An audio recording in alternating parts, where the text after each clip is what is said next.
Lo dicho, nos acompaña y nos ayuda a poner la mañana en camino Néstor Santayana, que es el jefe del Departamento de Pronóstico del INUMET, el Instituto Nacional de Meteorología. Instituto Uruguayo. Sí, me quedé pensando que lo estaba diciendo mal. Bueno, ¿cómo andás, Néstor? Buen día. Bien, por suerte. Madrugando, porque en realidad ¿Es así? de temprano los medios han acaparado un poco desde ayer. En realidad la noticia del humo fue como... Bueno, boom, ¿y ¿no? qué onda? ¿Dónde nos colocamos en ese lugar? ¿En efecto hay humo que está llegando de la Amazonia? Sí, es correcto. En realidad la primera quincena de agosto ya habíamos percibido eso, lo monitoreamos por imágenes de satélite. Tal vez la gente no se daba cuenta porque no se hablaba el tema. Sí. Tratamos de mencionar un poco como organismo oficial porque veíamos lo que estaba sucediendo un poco más al norte del continente, sobre Perú, Brasil, Paraguay y Bolivia. Y en la semana pasada, el viernes, hicimos un informe donde además incluíamos imágenes del aeropuerto de Maldonado, en Laguna del Sauce, donde se percibía en un atardecer la presencia de humo en Uruguay. Eso estamos hablando que era más o menos el 16 de agosto. Bueno, el viernes previmos que a partir del fin de semana iba a llegar nuevamente este humo, sobre todo asociado al flujo del viento norte. En este momento tenemos viento del noreste-norte, se espera que ese viento persista por lo menos hasta el día jueves, así que ese viento no solamente nos va a arrastrar una masa de aire más cálida, porque incluso prevemos un aumento de temperatura sostenido hasta el día miércoles, jueves. Posterior a eso va a desmejorar, viene lluvia, viene tormenta, el viento rota el sector sur y el humo vuelve a Brasil. Claro, entendido, clarísimo. O sea que ese viento que nos trae unas temperaturas un poquito más altas, también trae un poco de humo. Exacto. Y que tanto que también se percibe a ojo de buen cubero, digamos. Mira, hoy, por ejemplo, podemos apreciar en Montevideo en este momento, yo antes de venir a la radio miraba un poco al cielo, y le consulté a compañeros del interior a ver si ellos percibían lo mismo, y todavía algunas ciudades del interior tienen la presencia de niebla, que la tuvimos más temprano, pero ya empezó a disiparse. Pero bueno, primera distinción, la niebla de hoy de mañana es niebla, la vieja y clásica. Claro, Uruguay en realidad tiene, de los 365, 200 días tiene niebla, o banco de niebla. Y después cuando la visibilidad es superior a 1 kilómetro ya pasa a ser neblina, ¿no? Perfecto. Bueno, o sea, hoy de mañana teníamos niebla, sí. La visibilidad baja. Capaz que la presencia hoy, nos consultaban eso también más temprano, ¿no? Se sentía el olor a humo hoy temprano. Y eso no tiene que ver con los incendios en Paraguay, Bolivia y el Amazonas. Claro. Tiene que ver con, primero, la niebla se produce por una inversión térmica de radiación que se da normalmente en el invierno, que es la temperatura de la superficie se enfría más rápido cuando no está el sol que una capa de 500 a 800 metros sobre la superficie. Entonces la temperatura debería decrecer en la altura, pero crece y genera un efecto tapón. Entonces esa humedad relativa queda muy sobre la superficie, generando una especie de nube, que es la niebla en suspensión en la capa más superficial, y eso también genera que el humo de las estufas que uno prende en invierno también quede embebido dentro de esa niebla, y ese es el olor que percibimos. Como que no logra zafar de ese tapón, digamos, de esa mini atmósfera. Es correcto, sí. Porque es verdad, yo incluso de niño recuerdo que los días con niebla, ir a la escuela temprano y tener la sensación que había olor a humo. Sí, eso es típico y es muy local de las estufas nuestras a leña que tenemos. También si puede haber alguna quemazón, o sea, quemando algo. Sí, o de pronto las hojas del otoño que la gente quemaba, que quedaba instalado eso un poco, ¿no? Claro, y esa inversión, si es por radiación, también se rompe por lo mismo. Cuando el sol empieza a calentar, la superficie de la Tierra también comienza a elevar su temperatura, y ahí ese tapón, esa inversión térmica ya no está más y empieza a disiparse la niebla, que sucede más o menos entre las 9 de la mañana a mediodía. Sí, entonces la pregunta aplica. La niebla de esta mañana era niebla y el olor a humo tiene que ver con ese fenómeno. No es el humo de la Amazonia, digamos. Es correcto. Ni el olor a humo. Exacto. Pero a esta altura, hoy mismo, en este instante, si asomamos el pescuezo por la ventana, ¿vemos algo? Sí.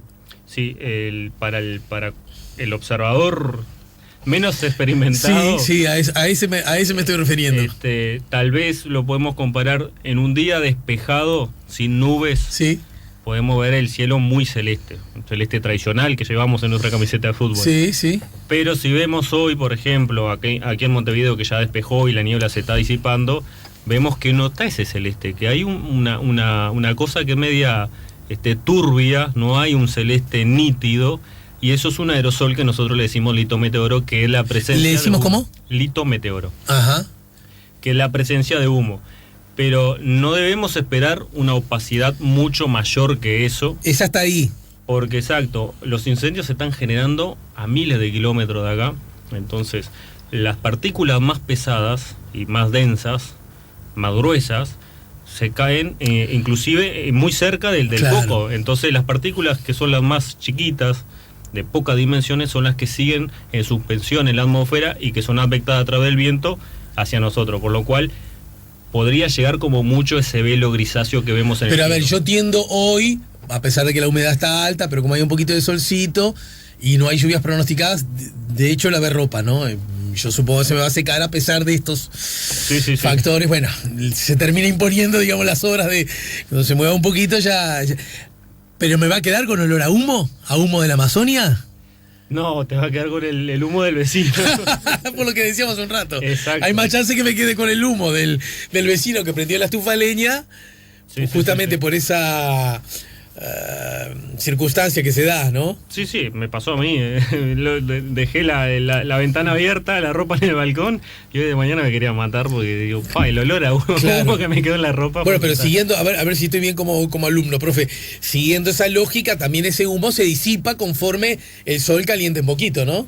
Sí, pero nadie me va a sacar el olor. Pero a el humo en la olor, ropa. el olor ya tenés, por lo menos que darle un enjuague de nuevo. Ahora, pero entonces, el olor a humo de Amazonia no lo vamos a sentir No. porque las partículas son muy lábiles, muy pequeñas. Exacto, el olor a humo que se puede llegar y se apreció la semana pasada también. Hubo una niebla muy densa en la noche, que empezó la noche y se mantuvo hasta las primeras horas de la mañana, y todo el mundo nos preguntaba lo mismo. Y ese olor a humo no es el olor de nuestras estufas, no se transporta el olor a humo del Amazonas hacia Uruguay. Mira, Vicky nos manda unas fotografías del cielo a la altura del barrio Atahualpa y en efecto, bueno, uno advierte un celeste un tanto opacado, ¿no? Exacto. Que seguramente lo que vos estás señalando. Quizás algo que es muy habitual en ciudades como Santiago o México DF, ¿no? Sí, hablábamos de eso. Que nunca el celeste se ve pleno, o muy difícilmente se ve pleno, ¿no? Claro, hay ciudades que tienen ya de por sí, por su orografía o geografía, tienen inversiones donde los contaminantes mismos de la ciudad se quedan sobre la ciudad y tienen esa cosa que no se ve nítido del cielo. Que hay que diferenciarlo, los contaminantes como aerosoles de la gotita de agua, que por ejemplo lo podemos apreciar en Lima. No sé si alguno tuvo la experiencia de ir a Lima. Ah, contame, porque vi mucho Lima en los Juegos Panamericanos, ¿no? Me colgué mucho a verlo. Y no vi un solo día con sol. Era como un grisor constante. Sí, y tengo gente amiga que va seguido y me dice, ¿sabes que Lima siempre está así? Pero la verdad no lo sé, contame. Claro, tiene una humedad muy elevada, está un poquito más arriba al nivel del mar, pero tiene hay un sistema semipermanente, que nosotros en el sistema de alta presión semipermanente del Pacífico, también tenemos uno del Atlántico, pero ese está más, genera subsidencia. Entonces lo que hace es que en Lima todo lo que esté o que se desprenda de la ciudad quede en un nivel muy bajo. Entonces, para que la gente lo entienda, Lima tiene una especie de niebla o de neblina constante prácticamente durante todo el año, donde casi no se ve el sol, pero tampoco llueve, porque creo que la tasa anual de lluvia Es son baja. 10 milímetros. Claro. Hay un shopping muy importante que no tiene techo, o sea, las casas hay algunas que no tienen techo, la calle y la vereda están al mismo nivel porque no llueve. La Amazonia, más que un pulmón, es un río climático y regula el clima. ¿Qué hay de cierto? Lo pregunta Omar. Bueno, a propósito, acerca de la Amazonia, se dice siempre que es el pulmón del mundo, pero no sé, tengo idea que eso también está en discusión como concepto, ¿no? A ver, si pensamos un poquito de por qué la Amazonía está ahí en otro lado no. Naturalmente, hay unos vientos muy constantes que se llaman vientos alisios del este, en la zona del Ecuador, que soplan de África hacia América del Sur y de América del Sur hacia Asia.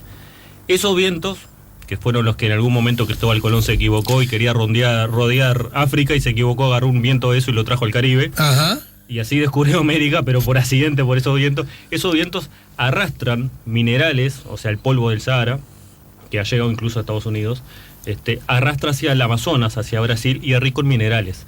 Entonces, después de una temporada lluviosa, porque el Amazonas, esa parte norte del continente, tiene temporada seca y lluviosa, después de una temporada de lluvia, pierde minerales la selva, pero a través de ese viento vuelve a enriquecer y a fertilizar el campo. Entonces existe toda una conexión, y además del Amazonas hay una corriente que nosotros decimos, ese mismo viento que sopla hacia el Amazonas de África, se desvía por los Andes y llega hacia nosotros, que es el que nos arrastra esas masas cálidas, húmedas, y además ahora nos está arrastrando el humo. Y hablando de ese viento, a ver si entendí bien, vos decís que hasta el jueves va a permanecer aquí, y a partir del jueves el viento ya cambiaría de dirección, viene desde el sur. Es correcto. Nosotros en Uruguay tenemos la importancia del Amazonas en su biodiversidad, no está en discusión, ¿no? Que es una reserva de carbono, o sea, saca el carbono de la atmósfera, nos da oxígeno, eso tampoco está en discusión. Pero además tiene ese rol para nosotros como uruguayos, esa conexión, o que se conoce como río atmosférico también, más o menos a los 1500 metros de altura, de ese viento que va desde el Amazonas, paralelo, baja hacia el sur, paralelo a los Andes, y llega a Argentina, Uruguay, muy rico en humedad. Entonces eso es lo que genera que cuando lleguen los sistemas del sur, los sistemas frontales, se desarrollen precipitaciones y tormentas sobre nosotros. O sea que es probable entonces que a partir del jueves llueva aquí. Sí, estamos esperando un sistema frontal que avance del sur. El jueves de mejor aquí en el sur del Río Negro, el viernes sobre el norte, ahí rota el viento al sector sur, y este humo que está actualmente en Uruguay vuelve a Brasil. Pero hay que destacar que los incendios, que no son solamente en la cuenca del Amazonas, también en Paraguay, en Bolivia y en Perú, y todo ese humo que está aquí en Uruguay, ese humo va a volver a Brasil, pero posiblemente en los próximos 2 meses vuelva, porque va a ser intermitente, porque los incendios tienen su máximo en septiembre. O sea, incrementan en julio, incrementan un poco más en agosto, en septiembre su máximo, y después ya en octubre comienzan a decrecer porque en noviembre empieza la temporada lluviosa. Y a propósito de los incendios, está como instalada una especie de debate acerca de que lo que dice, lo grosereo, ¿no? Algo de lo que hablábamos recién en la columna con Álvaro Alcuri. Che, Bolsonaro, genocida, prendiste fuego el Amazonas, ¿no?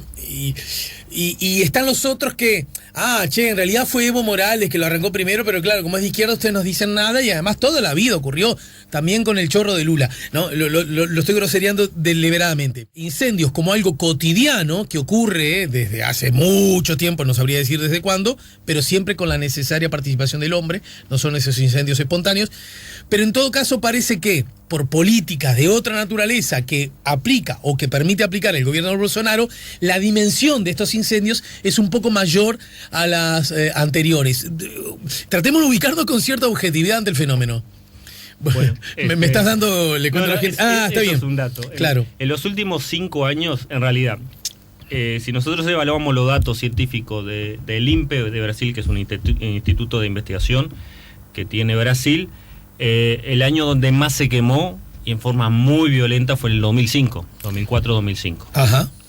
Ahí creo que estaba, no sé si era Lula, que estaba en 2004-2005, sí, ya estaba Lula en su primera presidencia. El tema fue que cuando empezaron los incendios en la Amazonía este año, el error, yo no sé si también de la NASA y del INPE, fue compararlo con el 2018.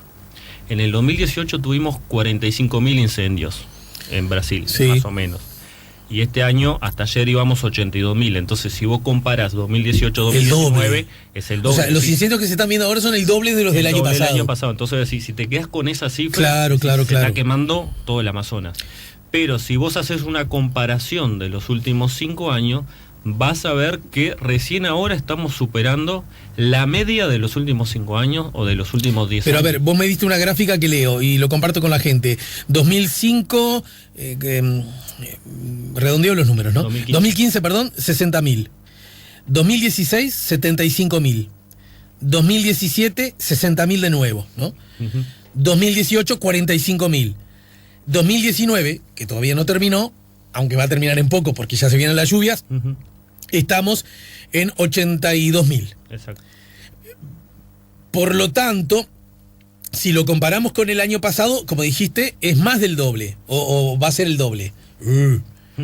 Si lo comparamos con 2016, no va a ser el doble, pero en todo caso sí está claro que hay más, ¿no? Claro. Que ha aumentado. Eso es lo otro. El tema que al principio cuando se habló del tema se comparó solamente con 2018, entonces Sí, generó entiendo, todo entiendo. esa psicosis que, bueno, se quema todo, pero sí va a ser un año récord, no comparado con el 2004, del 2003 al 2006. Entendido, Pero clarísimo. sí va a ser un récord porque estamos esperando que en los próximos mes y medio, sobre todo en septiembre, alcance su máximo. Pero además a eso tenemos que sumar las quemas importantes y fuera de control que se están dando en Bolivia y Paraguay, Ajá. que se ven potenciadas por factores meteorológicos, porque lo de Brasil se dan, o sea, estas quemas son habituales, como bien lo mencionabas, se dan todos los años por esta temporada. Sí. Que eso es previo a la temporada lluviosa, porque así se limpian los campos y se prepara la temporada lluviosa para después la ganadería y la agricultura. Pero en Brasil vienen acompañadas de una política de deforestación bastante intensa sobre la cuenca del Amazonas.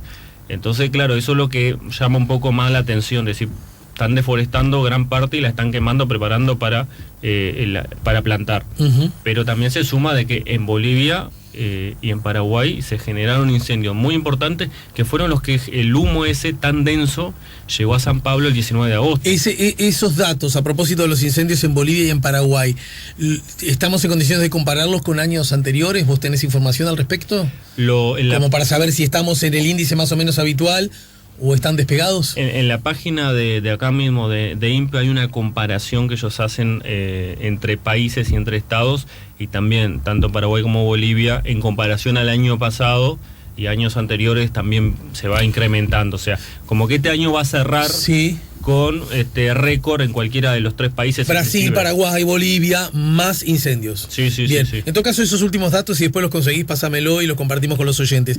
Hay dos o tres asuntos. Bueno, ya entramos en el último mes del invierno. Uh-huh. Un invierno que luce, lo dice la gente en las charlas cotidianas de todos los días de ascensor y de la parada del ómnibus, como un invierno que estuvo subrayadamente más frío que otros inviernos. ¿O será que uno se olvida y siempre piensa que el frío que está viviendo nunca antes en la vida lo vivió? No, mira, desde que empezó el año, tanto el otoño como el invierno, el verano remontó un poquito sobre finales del verano, porque tuvimos esos primeros 20 días de enero muy lluvioso. Sí, muy lluvioso, es que cierto. llevó a que la temperatura media del verano fuera más baja. Pero el otoño y el invierno, inclusive no cerró, pero va a cerrar ahora en los próximos días, con anomalías positivas de temperatura y con anomalías positivas de precipitación, es decir, llovió más era lo que se esperaba, Sí, llovió más de lo normal. Fue un invierno más lluvioso que otros. Más húmedo, más lluvioso, y eso también llevó a que la temperatura no fuera tan baja. Si bien no debemos olvidar que hubieron ciertos pulsos de aire frío, como por ejemplo la primera semana de julio, que tuvimos esa ola de frío de 6 días. La que la gente, no sé si el término es correcto, habla de la ola polar, digamos. Claro, esa sí, esa fue inclusive se emitió una alerta de 6 días de ola de frío por una masa con características polar, que llegó en la primera semana de julio. Exacto. Después, que además justo coincidió con las vacaciones, fue un lío porque tenía los gurises, etcétera. Exacto. Y ahora, por ejemplo, tenemos temperatura que no tiene nada que ver con el invierno. Pero la semana pasada fue una semana. Yo arranco a las 10 el programa y la semana pasada estábamos en el entorno de los 6 grados, 7 grados. 6 grados, 7 grados, 9 grados el miércoles. Pero ¿no? eso son temperaturas mínimas. No, la mínima con la que yo arrancaba a las 10, cito como fuente Inumet. Claro, no, está bien por eso, pero son temperaturas mínimas, no son temperaturas máximas, o sea, son No, pero no eran las mínimas del día. El día tuvo temperaturas más bajas que esa. Ahora a la hora que yo arranco que doy la información, claro. Y siempre me la anoto como costumbre. Pero ahora, por ejemplo, después ascenso hasta el jueves viernes, y ahí vuelve a decrecer, ahí vuelve un nuevo pulso de aire frío, o sea que Bien. Agosto y septiembre arrancamos con un nuevo pulso de aire frío. Pero entonces me quedo con la idea que no ha sido un verano más frío que otros. No, el invierno no ha sido un invierno que vos digas, wow. Lo que sí diría yo, que me acuerdo que que tengo la impresión que empezó más tarde que otras veces, entre comillas.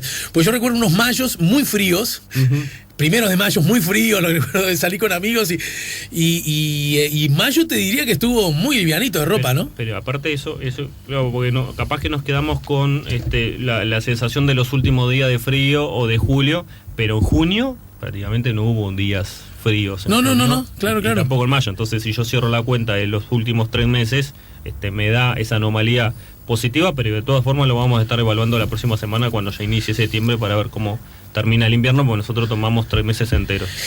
Néstor, en el final por hoy, ¿sabés que el domingo, conté hace un rato, yo vivo en un edificio que en mi apartamento tiene a pesar de un edificio, tiene como un patio. Entonces, en el patio de mi casa, donde cuelgo la ropa de la que ya hablé, vi, porque es muy común que vengan todos los años, vi 2 golondrinas. ¿Verdad? Y entonces dije, es la señal, es la señal, ponele quedando sin almanaque, es la señal de que el invierno se está terminando. ¿Qué podemos esperar de estas últimas semanas del invierno? Bueno, era un poco más de lo que había comentado ya. Pero ya los fríos que vivimos ya no los vamos a tener. Lo que nos queda es, y a veces la gente pregunta, y sobre todo esta fecha, el temporal de Santa Rosa. O sea... Mira, me adelantaste la pregunta, lo tenía acá, temporal.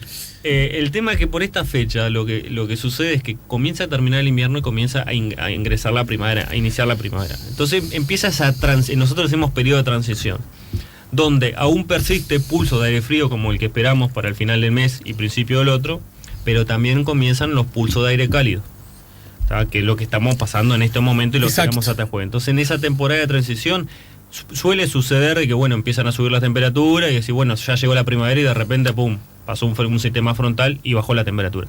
Pero a medida que avanzamos sobre septiembre-octubre, ya esos pulsos de aire frío no llegan con tanta fuerza y predomina el aire cálido. Bien, y tenemos, como quien toma las cartas en el truco y empieza a orejear, tenemos los datos ya disponibles como para saber qué tipo de primavera-verano tendríamos. Bueno, a ver, lo primero, hasta hace una semana, 2 semanas atrás, veníamos de un niño, que empezó ya hace algunos años. Sí, claro. Entonces el niño también juega su papel de alterar, porque el niño es una anomalía, ¿no? Se da sobre la parte del Pacífico ecuatorial. A nosotros nos interesa el niño 3-4. Cuando está con anomalía negativa le decimos la niña, cuando es anomalía positiva le decimos el niño. Entonces eso lo que genera es un calentamiento superficial en esa zona y nos da una mayor presencia de vapor sobre la atmósfera. Por distintas circulaciones eso puede llegar a Uruguay y favorece, por ejemplo, que las lluvias se vean incrementadas. O sea, la presencia del niño o la niña siempre altera de una forma u otra por la circulación de la atmósfera lo que podría ser una estación.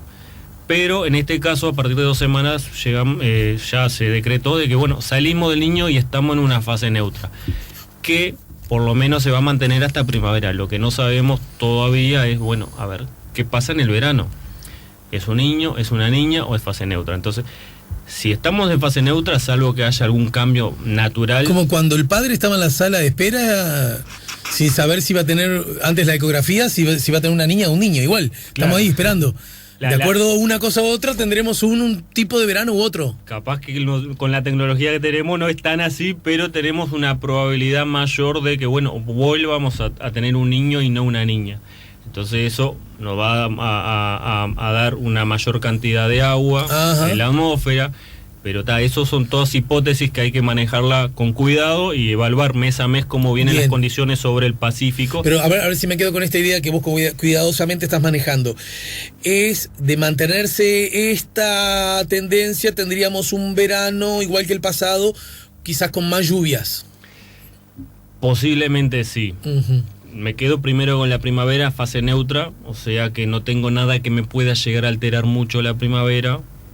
Por lo cual podría llegar a la conclusión de decir, si no tengo nada, ni niño ni niña, tengo fase neutra, capaz que se me mantiene la primavera y se me marca tal cual, pero tenemos que evaluar qué puede llegar a pasar en el verano. Yo ya escuché a otros colegas donde decían, bueno, no, en verano se llueve todo, y otros decían, no, en verano no se llueve nada, y la especulación es complicada. El tema de los incendios, nos preguntan, ¿incidirá en el futuro en inundaciones, por ejemplo? ¿Más lluvia y por ende inundaciones? ¿Tendrá algún tipo de vínculo? Yo hoy lo comentaba que el factor más importante que tenemos para que se mantengan las precipitaciones en nuestra latitud es, primero, tenemos que entender que para que llueva necesitamos materia prima, necesitamos agua precipitable, vapor de agua. Sí lo podemos obtener del océano cuando el viento del sector este-noreste o del sureste.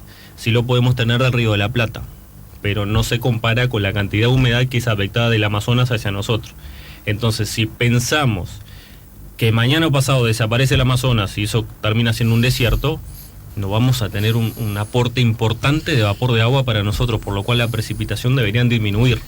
Y eso nos complicaría a la región entera. Entendido. O sea, el Amazonas es una fuente de humedad importante para los fenómenos meteorológicos. O sea, siempre estamos jugando por los absurdos. En caso de que el incendio se queme la Amazonia, lo que tendríamos son menos lluvias. Exacto. Y no más. Exacto. Bien, igual dijiste que la temporada de lluvias arranca ahora en septiembre, ¿no? Sí, hay algo que se conoce como el monzón sudamericano, que viene asociado a niveles de 200 milibares, estamos hablando arriba de los 9-10 kilómetros de altura, algo que se llama alta boliviana, que eso comienza a generarse en el norte del continente y empieza a desplazarse lentamente hacia el sur hasta llegar a Bolivia, y con eso comienza también a generarse precipitaciones del norte del continente hacia la selva, hacia Bolivia y hacia el norte de Argentina y Paraguay, que es la temporada lluviosa, ¿no? Tienen 6 meses de temporada seca y temporada lluviosa. Los factores meteorológicos que hablábamos hoy, y lo mencionamos en el informe del INUMED también, es que los últimos años ha llovido mucho menos en la temporada seca de lo normal en esa zona, por lo cual no solamente las quemas de ahora y la deforestación, sino que también eso se agrega que hay mucho más combustible, sí, porque ha llovido mucho menos y ha habido mucha alta temperatura, por lo cual el secado del material combustible es más rápido, y eso genera que los incendios se pierdan en control rápidamente. Néstor, te despido por hoy. Sabés que cuando siempre termina el programa, estamos en hora de terminar, cierro con el estado del tiempo, cierro abriendo la página de INUMED. Vos que trabajás ahí, ¿tenés un dato distinto al que yo pueda abrir ahora? No, creo que manejo la misma aplicación. Bueno, en todo caso, fíjate vos y me fijo yo y me corregís si me estoy equivocando, ¿sí? Gracias, Néstor Santayana, el jefe del Departamento de Pronóstico del INUMED. Nos reencontramos más temprano que tarde, ¿sí?